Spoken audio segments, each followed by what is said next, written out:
একমাত্র বেনজির বা আজিজ কেন ভুক্তভোগী হবে? আপনারা ভুক্তভোগী হবেন না? এই অবস্থা তৈরি করেছে কারা?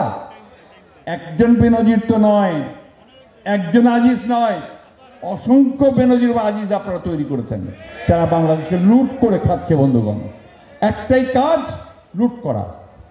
আমরা যখন ছোট ছিলাম, আমাদের মা আমাদেরকে ঘুমের গান গাওয়া শুনিয়ে বলতেন, ছেলে ঘুমালো, পাড়া জুড়ালো, বর্গি এলো দেশে। বর্গি কারা? বর্গি ছিল সেই সমস্ত লুটেরারা যারা বার্মার দিক থেকে আসতো, এসে লুট করে বাংলাদেশের সম্পদ লুট করে আবার চলে যেত। এটাকে তখন বাংলাদেশের মানুষ খুব ভয় পেত। সেই কথার গান হয়ে এসেছিল, ছেলে ঘুমালো, পাড়া জুড়ালো, বর্গি এলো দেশে। আজকে এরা বর্গিতে পরিণত হয়েছে। এদের একমাত্র কাজ হচ্ছে বাংলাদেশের সম্পদকে লুণ্ঠন করে বিদেশে পাঠায়, বিদেশে পাচার করে, সেখানে সম্পদ করে তোলে, আর সেই বাংলাদেশের মানুষকে তারা শোষণ করতে থাকে। বন্ধুগণ, একদিকে সম্পদ লুণ্ঠন করে, আরেকদিকে আমাদের অধিকারগুলোকে লুণ্ঠন করে নিয়েছে। আজকে অনেক কথা আছে।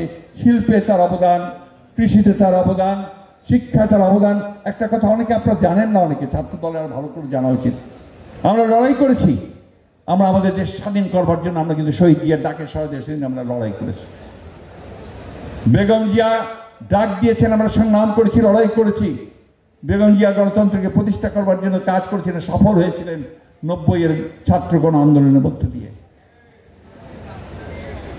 আজকে সেই দেশ ও মাতৃকা, সেই দেশ, আমাদের নেত্রী, আমার মা বলি আমরা সবসময় স্লোগান দেই, সেই মা আজকে কারাগারে।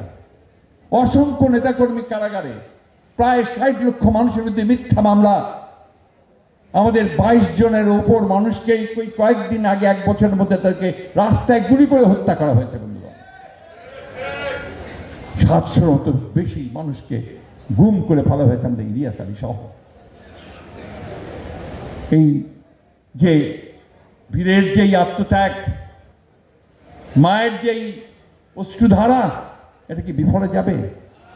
আপনারা কি সেটাকে বিফলে যেতে দেবেন? তাই যে কথা বলছিলাম, এখন জেগে উঠবার সময় এসেছে বন্ধুগণ। সে জেগে উঠবে তরুণ যুবক।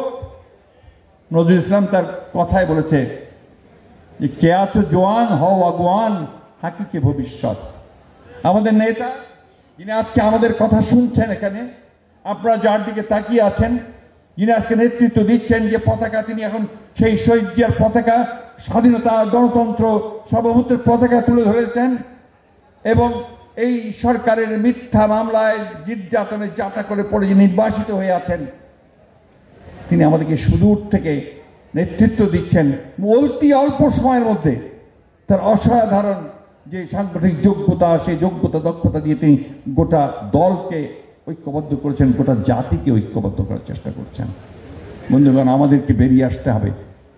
আমাদেরকে বেরিয়ে আসতে সমস্ত ভয়, ভীতি, সবকিছুকে তাচ্ছিল্য করে আমাদের দেশ ও মাতৃকার ডাকে, আমাদের মা দেশনেত্রী বেগম খালেদা জিয়াকে মুক্ত করবার লক্ষ্যে তার ডাকে, আমাদের নেতা তারেক রহমানের ডাকে আসুন আজকে আমরা সবাই বেরিয়ে পড়ি।